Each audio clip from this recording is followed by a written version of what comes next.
Napapanahong issue sa larangan ng politika, showbiz, tatalakayin, himayin, re-reaksyonan ng J. Guevara TV. J. Guevara TV nga po pala, isang reactor ng mga viral issue na nagaganap dito sa Pilipinas. Sa'yo, napunta ka dito. O katulad doon nito. Katulad lang nito. No, eto. O. Eto dapat ito yung binabalita nyo. Yan eto. Kawawa yun O, panoorin natin. O. Ako gahapon Gismel ako, ang giyatan sa ko gahapon sa DSWD, Gismel. Pag ako man, kaya nga patuon ng barangay, parang ang kwarta dito sa barangay sa Nawilan. Mura ni gihatan sa ko 1.5 ha. Dawat, Gismel akong gawat kahapon buo. Sakit kayo, grabe ka. Sakit kayo, grabe yung bukina dito. Sa maluoy, buntis pa dyan. Kawawa to. Ito kawawa to guys, Ate. Ang buntis pa yan. Ako gahapon, Gismel ako, ang giyatan sa ko gahapon sa DSWD, Gismel. Gismel ang binigay sa kanya, ang hinatag. So, ang nangyari, ano nangyari? Naging 1-2 na lang. Tangina, no? Binudol ka na sa aboto, nung binoto mo siya, binudol ka pa sa ayuda. Pag ako man, kaya nga patuon ng barangay, parang ang kwarta dito sa barangay sa Nawilan. Mura ni gihatan sa kuha 1.5 na. Dawat, Gismel akong gawat kahapon buo. Grabe naman. Sakit kayo, grabe ka. Oo. Sakit kayo, grabe yung bukina dito. Tapos, Mima Punyeta. So, mabalik na naman tayo sa'yo, Mima Punyeta. Ito ba yung sinasabi mo na Ito, ba't ayaw mo bigyan ng boses to? Ay, so ibig sabihin, OFW lang ang bibigyan mo ng boses para may pera ka din. Kasi kapag OFW ang lumapit sa'yo, tapos gito, may na-scam sa'yo si Jay sa akin, ganyan, bibigyan ka rin. Pero kapag yung mga simpleng tao katulad nito, walang may bibigay sa'yo, hindi mo bibigyan ng boses. O, bigyan mo rin ng boses to, kawawa to.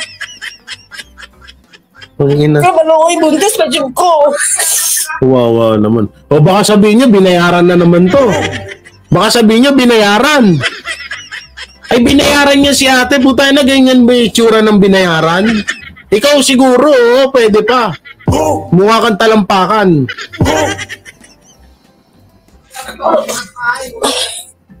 Ang gawat ako gahapon, Gismel ako, ang giyatan. Sir, makapagpabati ka naman. Oy, matanda si Sue. I love you, Sue. Gismel ako, ang giyatan sa ko gahapon sa DSWD, Gismel. Pag ako man, kaya nga patuon ng barangay, parang ang kwarta dito sa barangay sa Nawilan. 1.5. Mura ni gihatan sa ko 1.5 ha. Dawat, Gismel akong gawat kahapon buo. Ang ginagawa sa mga Pilipino, no? Ginagawa tayong mga tanga, no? Oy, Nanay Morning Dew, mega love shoutout, Nanay. Yan, dyan si Nanay Morning Dew. Ano to? Sir, binalik na ng walang hiya na kupitan ang pera. 8,500 sa buntis. Na yan, napahiya si Kapitan. Napahiya ang buong Pilipinas. Binalik na? Asang video? Pasin nga sa akin. Pasin nga yung video sa akin. Ito yung FB ko. Send nyo sa akin. Dali. Kung binalik nga. O, baka mamaya kasi fake news yan eh. Balik nyo nga, ipapanood nyo nga sa akin. Ito FB ko. Ito yung Facebook ko. I-send nyo rin. O yan, i-send nyo sa akin. Yung yan yung Facebook ko, yung Charlie. Oy, maraming salamat, Sir Excuse me. Sir Alan, maraming salamat, Sir Alan. Yan, i-send nyo sa akin. Yan, ayun yung ko. Ayan, ito yung FB ko. Charlie J. Guevara. Oo. I-ano nyo sa akin, i-send nyo sa akin kung meron ba. O kasi baka mamaya pentong yun eh.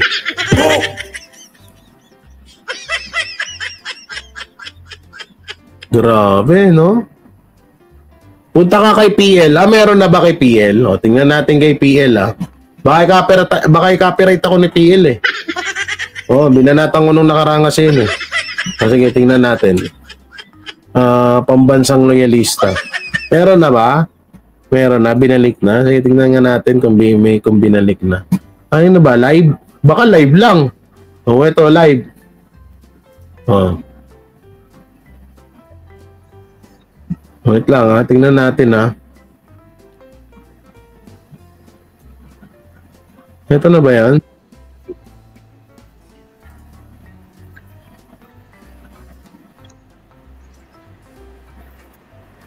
Ay, ito nga, oh. Ano to? Binalik ang pera. Ito na pala eh. Research na lang natin. Ay, dito na lang tayo. Oh, ibinalik na yung pera. Kawawa naman si Buntis. Ito. Sige, hanapin natin na. Binalik ang pera. Anong title? Okay. Binalik ang pera. Dato Koish. Oh, binalik ang pera. B. Oh, yun nasa na yan? Oh, B. Binalik ang pera. Nahiya si Kap ba? Uy, Kap, ba't ka pa nahiya? Pahiya ka na rin naman eh. Ay, ito na, oo. Ito. Oh, ito, panoorin natin. Nahiya ka pa, Kap? Eh, napahiya ka na rin naman. Dapat tinuloy-tuloy mo na.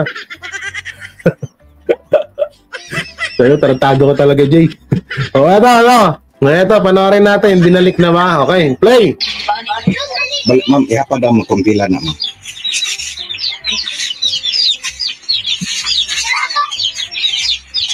Ihapag lang.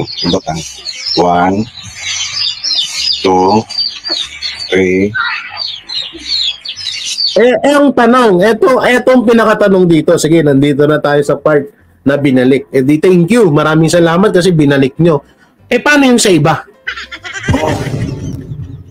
Paano yung iba na naging biktima nito?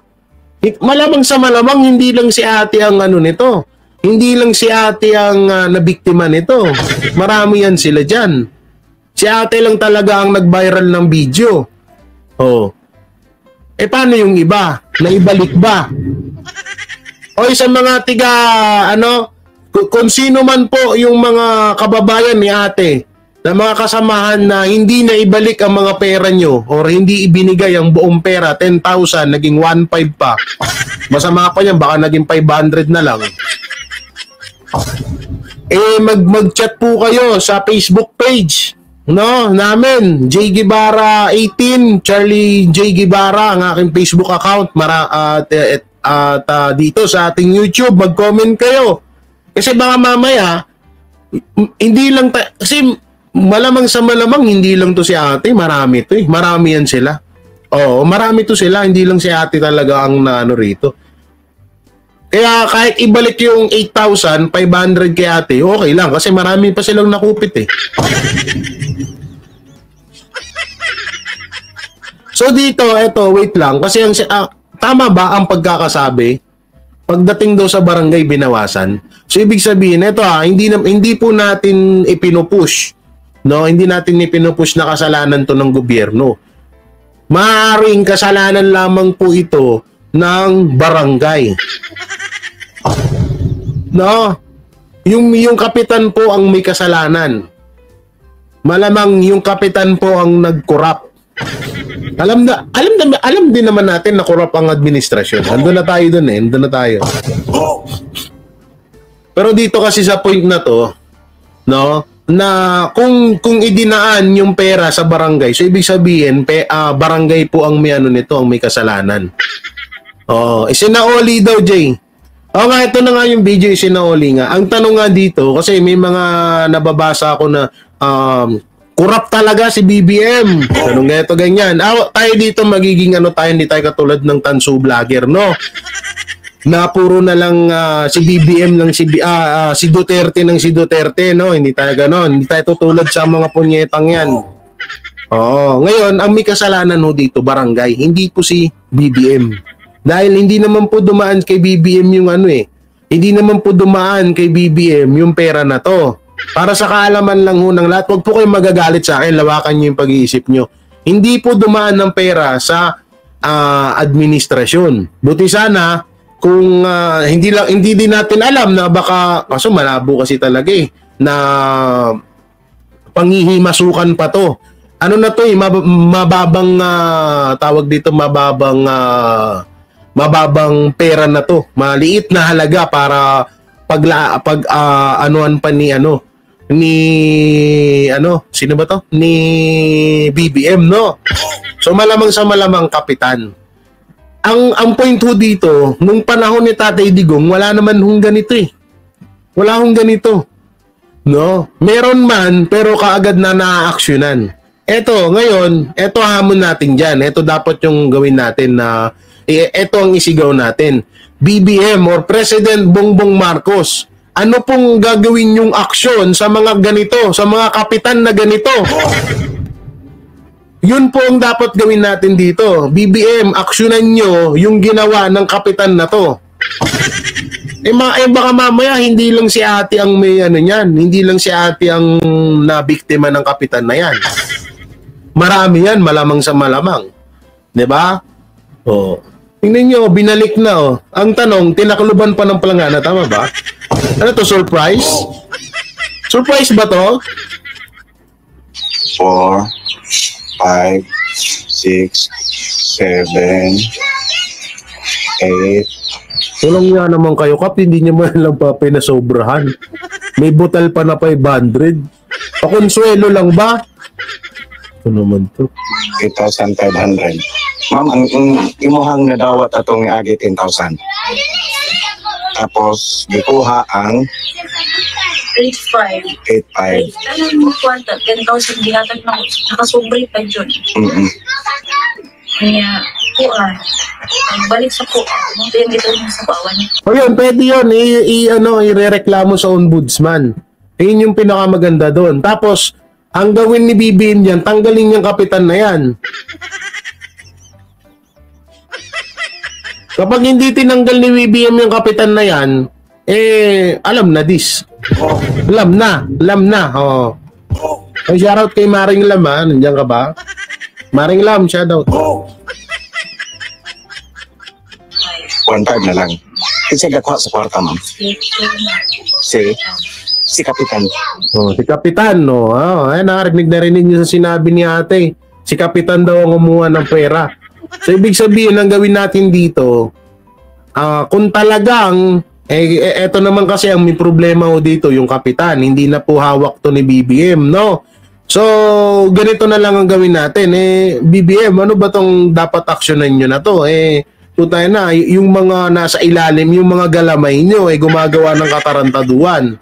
Akala ko ba, galit kayo sa mga magnanakaw? Eto po, lantaran po, na sinasabi ni ate na si Kapitan daw ang nangupit. Kayo po ang masisisi nito kasi kayo po yung presidente. So, magandang gawin nyo, patikimin nyo po yung yung si Kapitan, itanggalin nyo ba? Kaya ikulong nyo, kasuhan nyo. Yung mga gobernador, mga mayor nga na wala namang kaso, wala namang maling ginawa sa kanilang distrito, sa kanilang katungkulan bilang tigapagsilbi or empleyado ng gobyerno, tinanggal nyo, sinuspindi nyo. Ito dapat yung ina-actionan nyo, BBM. Anak ng teteng naman, oh. Kung magbingi-bingihan lang kayo dito at hindi nyo sampahan ng kaso yung kapitan na yan, hindi nyo tanggalin yung kapitan na yan. So, ibig sabihin, kinukonsinti nyo yung mga ganitong gawain. Diba? Oh. Ang kapal ng mukha ng kawatan, manang-mana sa amo nila. Naku po. Jay, na content na ni Kabibig, idol kayong banateros ni Kabibig. Oh, ay shoutout kay Kabibig, ah. Oh, ano pa? Dapat mula mayor nila. Oo, yun. Imbestigahan nyo rin yung mayor. Mayor hanggang sa kapitan. Baka mamaya 15,000 yan pagdating dun sa barangay 10,000 na lang.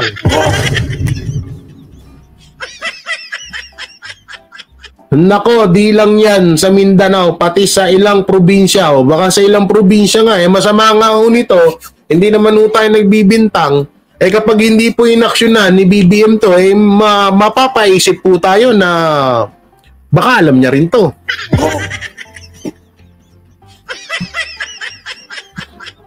Sir Jay, hindi na ako nagtataka sa mga barangay, kapitan, ngayon dahil nakakuha sila ng ideya pa noon nilang bangag at tambaluslos, pareho silang ganid sa pera at kawatan sa kaban ng bayan. Ako po. Oo. Kaya dapat aksyonan ni BBM to. Ngayon, pag hindi nila in-aksyonan to, alam na this.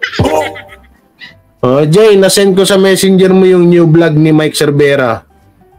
Binati ko si Tatay Dugo. Ayan mo na yung baklang yan. Hindi ko pinagpapansin yung bakla na yun eh.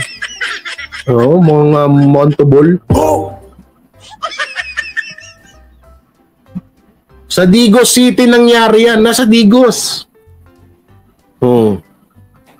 Sa Digos City pala to eh. Dapat aksyonan niya to. Magabang tayo ng aksyon. Yung mga mayor nga, sila Rama, sila Gobernador Ubahib, sino pa yung babae? Pinagtatanggal, sinuspindi, wala namang kaso. Nakadikit lang talaga sa Duterte, pero walang mga kaso, pero tinanggal. Ngayon nga, si Basti Duterte, kakasuhan, tinanggal din. Or pinapatanggal, si Basti, tinawanan lang sila. Basti, wala ko pakialam sa inyo, Pinagpaano pa, pabor pa kay Basti yung pagkakasuspindi sa kanya kasi makakapagpahinga siya. Mabibigyan niya ng oras yung pamilya niya. Diba? Kaya galit na galit sila eh. Akala nila siguro big deal kay Basti eh. Wala po natin yung video. Kapitan yun, mismo ang kuha. Asa bakit niya gikuha ang kwarta, ma'am? Kasi naman yun.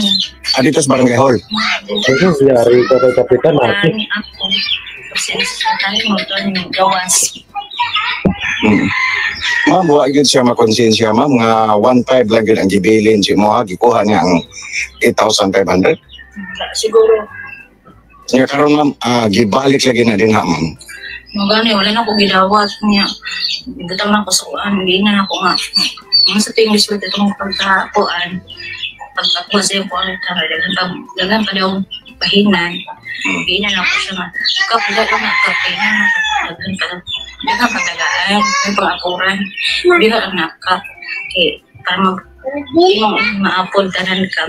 Guys, pa-translate nga ng ibang salita, hindi ko maintindihan. Yung iba lang naman. Yung iba lang ha, yung iba. Yung iba hindi ko maintindihan, yung iba naintindihan ko. Sir Jay, nandiyan ka ba? Pa-translate nga. Anong sinasabi ni ate?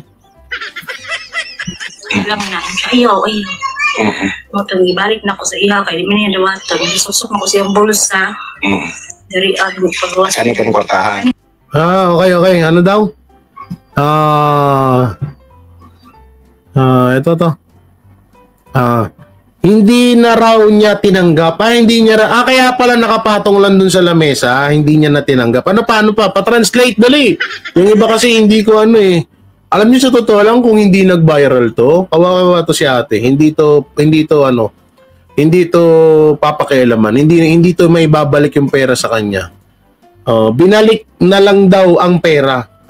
So ibig sabihin kinausap siya. Tapos, inahatag. Narinig ko, inahatag eh. Binibigay sa kanya yung pera, kaso hindi niya tinanggap, tapos nilagay na lang ata dyan. Ang galupit. Dapat matanggal yan. Hindi suspended. Tanggalin at kasuhan. Putay na kasi kung suspend, putay na gagawa pa rin yan ng katarantaduhan dyan. Ano sabi suspended?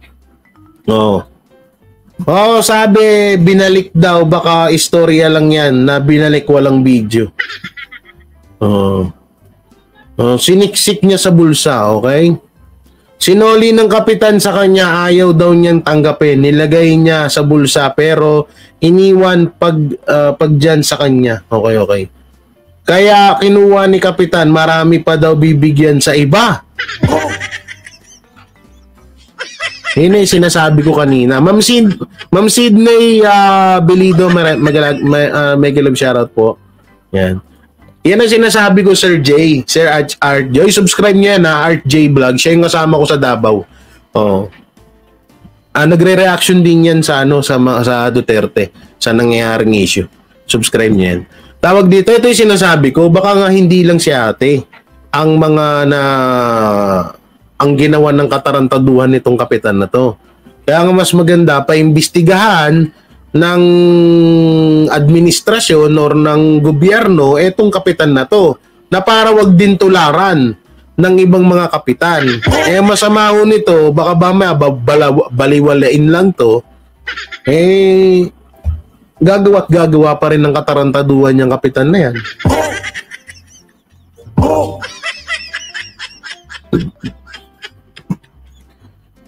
Sabi ni Kapitan, marami pa daw pong pangbibigyan na hindi kasali sa DS. Ba't wait lang.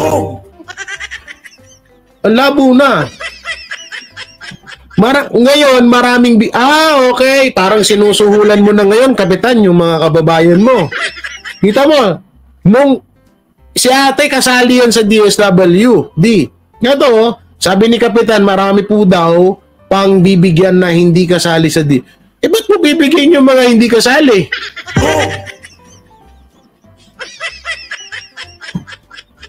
Ba't mo bibigyan yung mga hindi kasali? Naloko na.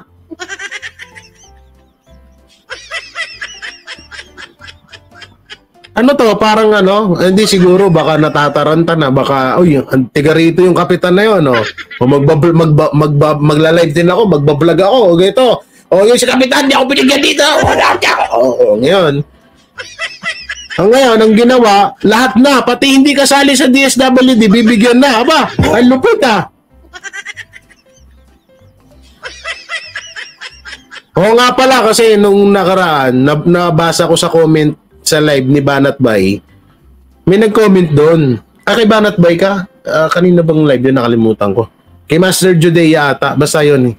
Ngayon, sabi niya doon, sinisita daw namin to. Pero yung 10K daw ni Alan Peter Cayetano na pinangako sa taong bayan, hindi daw namin sinisita. Kasi nga daw, kasi kadikit daw ni, kadikit, ang sakit sa mata ng ilaw ko. Kalita ko nga. Yan. Kadikit daw ng Duterte si Cayetano. Puta na, paulit-ulit na naming diniskas yun.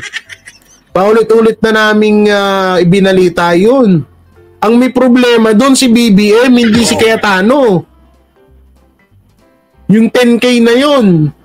Dahil pagkatapos sabihin ni Cayetano sa mga tao na mamimigay siya ng 10K, hindi naman pinirmahan ng Office of the President yun. Mga bopulos kayo. May maano lang kayo talaga may mai-comment lang kayo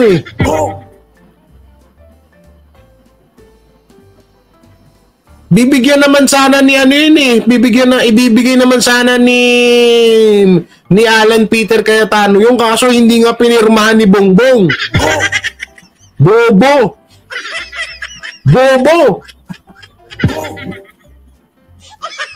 Mambing Manay, shoutout po. Bobo ang putik. Ano pa? Ito mo ito, Boy 10K, Peter. Huwag niyo sisihin si Peter Cayetano doon, sisihin niyo si Marcos.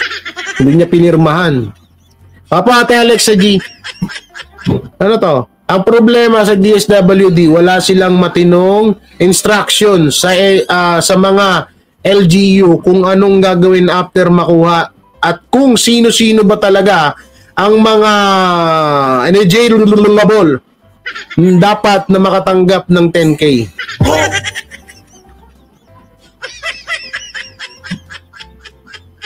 Ang masakit to nito, halimbawa itong 10K na to, kaya si ate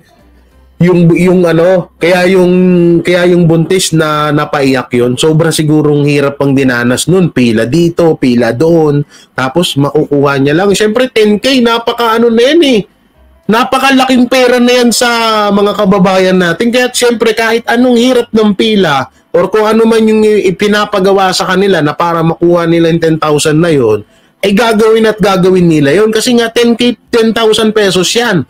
Malaking pera na yan para sa kanila. Pero sa tutusin, isang bilihan mo lang sa palengke, ubos yan. Hindi, real talk lang talaga, 10K. Isang pamalengke mo lang yan, kulang pa yan. Lalo dito sa amin, ilang kami dito, 10. Yung 10K na yan, bumila akong 2 sakong bigas, sa puro stock ng mga delata, wala na yan, kulang pa yan. Yan ang yan ang kaya napaiyak ng ganun si ate. Tapos biglang pagtanggap mo, 1.5 na lang, yun, di punggol. 1.5 na lang yung ano, yung matatanggap mo na samantalang, hindi kasi nangyari din to sa akin dati. Alam niyo yung ano, alam niyo yung walis-walis? Natatandaan niyo yun? Yung mga magwawalis ka 10 days, tapos makakatanggap ka ng 11,000. Merong, 10 days ba yun? Parang 5 days nga lang ata. Magwawalis ka, magtatabas ka ng damo.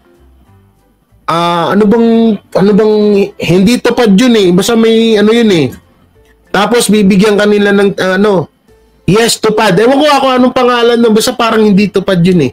Naranasan ko yan. Eto na. 5 days. Ito na, pila na kami sa covered court. Kwento ko lang ha. Ito na, covered court na. So pila na buta ako, excited ako. Sabi ko, baka kabili ako ng cellphone nito. May 11,000 na ako. Bibili ako na yung bagong labas na Samsung, yung tiga 5,000. So may 6,000 pa akong budget na Samsung tuloy, Vivo. Yung Vivo Y11. Y11 ba yun? Basta Y3 ata yun sa Y11 ng Vivo kasi uso ang Vivo nun eh. Makakabili na ako, excited na ako.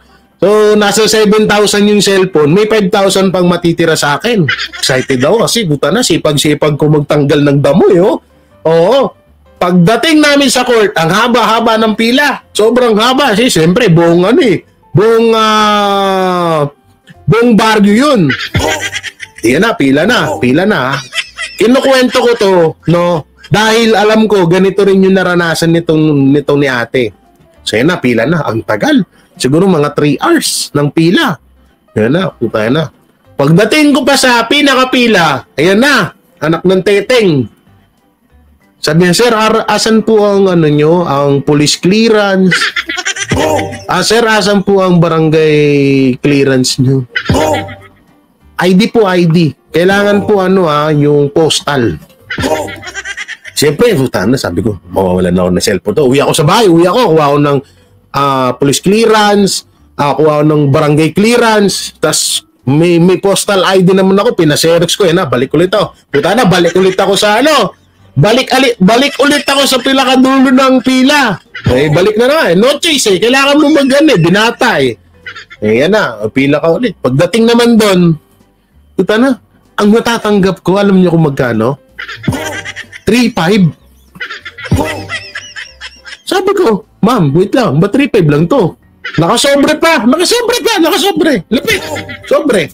Para nga naman hindi ka agad pag malayo ka na, pagtingin mo, tsaka magre-reklamo. Pagtingin ko, 3,500. Sabi ko, ma'am, bakit 3,500 po ito? 11,000 po ang Ay, hindi po totoo yun. Chismis lang po yun. Chismis lang daw yun. Yung 11K daw. Sabi ko, ma'am, kaya nga po kami pumayag. Iniwan ko nga po yung trabaho kasi dyan, 11,000, tawag dito, saglitan lang ho yung trabaho. Pasok ka ng alas 6, uwi kayo ng alas 12, okay na. Puta na, 3,500 lang. Sabi ko, kung ganito ng ganito po, rereklamo po namin kay sa mayor to. Kasi baka mamaya hindi talaga nila alam to. Yun, yung sinabi ko na rereklamo ang dami namin magkakamag-anak ang dami puro Guevara dito sa halos sa Taguig Guevara Cruz, ano pa ba mga kamag-anakan namin Cruz, basta marami, Nazario, Villanueva, yan, mga kamag-anakan namin, dami namin. Teko, reklamo natin to, 3,500 lang. Nung paalis na kami, pinatawag kami dun sa office. Halika dito kayo, pila kayo dito, pila. Puta, binalik yung pera. Puta, nahirap kami. Tapos, ang tagal-tagal ng pila, pinahanap niyo pa ako ng police clearance tsaka barangay clearance. Tapos, paano kung wala pa akong postal, hindi ko nakuha yun? Tapos, babawasan niyo yung pera ko? Ay, nako. Ako pa naman, iba ugali ko pag alam ko nasa tama ako. It's a prank pala. Kaya nga, Sir Jay, putang inang yan. Kaya yung si ate, kaya napaiyak ng todo yan. Malamang sa malamang. Grabing hirap ang dinanas niya bago niya nakuha yung 10,000 na yan. Baka ang dami pang hinanap dyan. Yan ang mahirap dito sa Pilipinas eh. Mamimigay na nga lang ang gobyerno ng pera or tulong sa mga tao, sandamakmak pa na requirements at hahanapin pa sa'yo. Ang hirap pa bago mo makuha. Papipilahin ka, pag nakapila ka, papahanapin ka ng ganun. Pwede naman agad sabihin na nung umpisa pa lang, o ganito, baka wala po kayong mga ano dyan, o ina-announce, o baka ano po, sa mga nakapila po dyan, magdala po kayo ng mga requirements para pagdating nyo po dito, yan po yung hahanapin namin. O, diba? Okay sana. Hindi eh. Ang haba-haba na ng pinila mo, ilang oras ka na nakapila, pagdating mo dun sa mismong unahan, tsaka pa sasabihin sa'yo. Bad trip, diba? Oh, yan. Ugali nangyayari naman talaga dito sa Pilipinas yan. Yung mga ayuda na yan. Ang hirap kumuha. May mga ticket ka pa. Diba? Yung ang hirap dyan eh. Tapos kapag ang ginagawa kasi dyan ng mga tao, yung mga minsan tatakutin ka pa. Tatakutin ka pa ng mga yan. Sabi, anong gusto mo? Hindi namin ibigay sa itong pera o magrereklamo ka? Kung kasing tigas ng mukha ko yung mga tao, lalaban. Pero kung magpapadala ka sa sindak, talo ka dyan sa mga yan. Pumila daw yung buntis, 8. Kita mo, alas 8 ng umaga hanggang hapon, tapos 1.5 lang. Utangin ng buhay yan. Kahit naman ikaw, o kayo nga, magpumila kayo alas 8 ng umaga hanggang alas 5. Gutom na gutom ka na, ang init-init pa. 'Di ba? Tapos makukuha mo ang alam mo 10,000. Sa Pilipino pa naman kapag may alam tayong pera, ito, alam ko, nararanasan nyo to. Kasi ako, danas ko yung talagang sobrang hirap sa buhay. Katulad nga nun, diba? Nag-prepare ka na eh. Nasa utak mo na ganito yung bibiling mo, ganito yung gagawin mo. Siyempre si ate. Siyempre, alam mo, siyempre nanay. Ibibili ko ng gatas, yung isang anak ko na ganyan. Bibili ko ng asukal, kape, bigas, ulam. Tapos yung matitira, bili kong damit ng ibang mga anak ko. Tapos pagdating dun sa pagtapos mong pumila, 1.5 lang. Diba? Kaya talagang mapapaiyak ka eh. Ganun yung naranasan din ni ate. Kaya talagang, alam mo tayo, deserve mo yan na naibalik sa yung pera. Sana yung mga kasamahan mo maibalik din sa kanila. Ano yung kwarta? Anak niya. Susunod siya mo sabay siya gawas. Hindi ang ibili niya dahil. So, Tapos tatakutin pa to. Malamang tatakutin pa ng kapitan to. ibilin. Agad akong magsuot na rin. Kita din sila sa pamilya. Ma'am, sa buhaton ninyo, ma'am, na naman ang kwarta din ha, botang yun na iya magibilin. Takuban lang guys, akong parang nagigaya lang gani niya okay. Okay lagtan kaya kasi baliktaron daw mi. Kaya naman din kasi nangyayari to. Hindi naman kasi takot yung mga kapitan sa Hindi naman kasi takot yung mga kapitan sa kay Duterte. Kay Duterte, kay Marcos eh. Kita mo tong pera na to, ang dami nito. Kim Wong, nagsauli ng 2 point... eto, panoorin natin to.